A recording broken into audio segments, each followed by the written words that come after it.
The following is an instructional video which explains how to assemble the Nuprodx Mobility Multi-Chair 6000. First, unpack the parts and lay them out. We'll start by assembling the roll-in section. Take the pair of frames that are attached that include the commode seat. With the frame facing downward, install the 4 offset legs with caster wheels.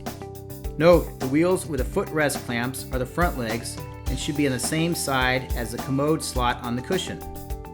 All 4 legs have offset elbows that should be positioned at a 45-degree angle relative to the frame.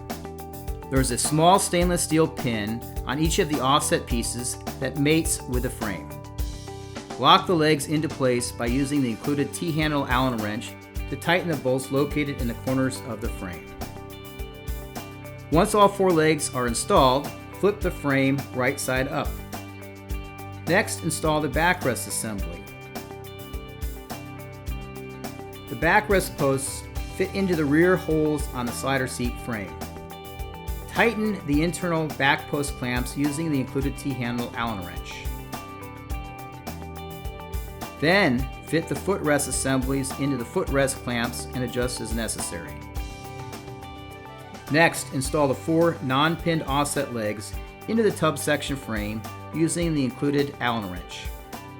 Position the legs so the adjustment holes are facing outwards, allowing for easy height adjustment in the future. Flip the tub section frame right side up next to the roll-in section. Place a connector bridge between the 2 sections. You may also need to adjust the leg heights for both sections and will want to make sure that both frames are as level as possible. Finally, test the slider by releasing the slider seat latch and sliding it into the tub section. Remove the bridge. Replace the bridge. Release the latch and slide the seat back to the roll-in section. Now the Nuprodx Mobility Multi-Chair 6000 is assembled and ready for use.